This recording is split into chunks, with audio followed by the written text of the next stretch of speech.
The Cry of Terra. In the year 2142, humanity had reached an unprecedented level of technological and societal complexity. Cities sprawled like glittering webs across continents, energy crackled from endless networks of renewable sources, and the last vestiges of nature had been confined to meticulously maintained biodomes. The planet, it seemed, had been bent to the will of human ingenuity. Yet, beneath the hum of progress, something stirred. It began subtly, almost imperceptibly. One cold December night, an otherworldly sound echoed across the globe. It wasn't a sound carried by air, not thunder, not a distant explosion. It was a low, mournful hum that vibrated deep within people's chests, bypassing their ears and speaking directly to their bones. Scientists were the first to try to quantify it. Spectrograms revealed a frequency range previously unknown, a sound that wove itself between the electromagnetic spectrum and biological resonance. Geologists, baffled, found no seismic activity corresponding to the sound. Biologists observed a curious phenomenon. Animals, from the smallest insects to the great whales of the deep, grew agitated and distressed as the sound persisted. The media dubbed it Terra's Cry, but no one could agree on what it meant. It wasn't until the sound began to evolve that the world realized its significance. A language of grief. The hum grew louder over weeks, shifting into complex harmonics.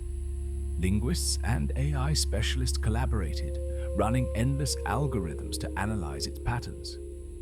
One breakthrough came when a team at the Unified Earth Research Institute realized the sound mimicked the tonal structures of ancient lamentations, funeral chants, dirges, and cries of mourning across various human cultures.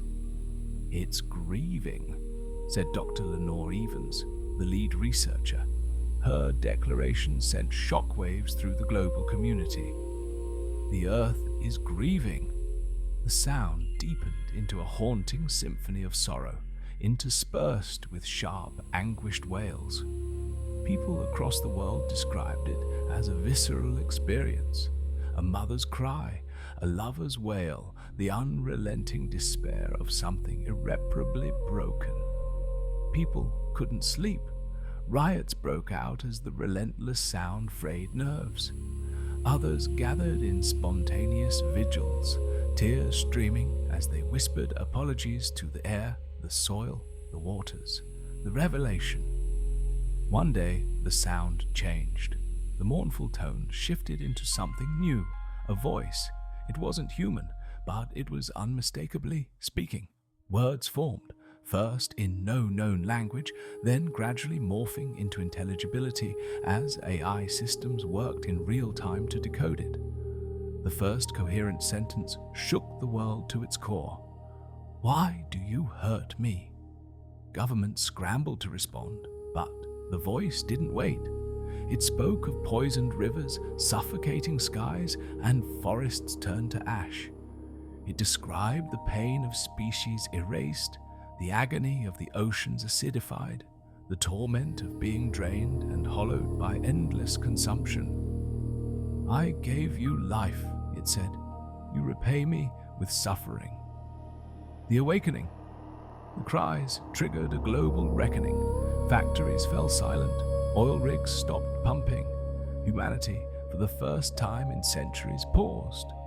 Political leaders, activists, and everyday citizens converged to debate, confess, and plan. Those who had long dismissed environmental collapse as an abstract future problem now faced its raw, undeniable pain. Religious leaders declared the Cry of Terra a divine warning. Spiritual movements sprang up overnight, uniting people under the banner of healing their home. The scientific community, once fractured by politics and funding wars, united to create Project Solace, a global initiative to undo centuries of damage. A planet's healing. As humanity acted, the sound changed again. Reforestation efforts turned deserts green. Carbon capture technology, accelerated by unprecedented funding and collaboration, began reversing atmospheric damage.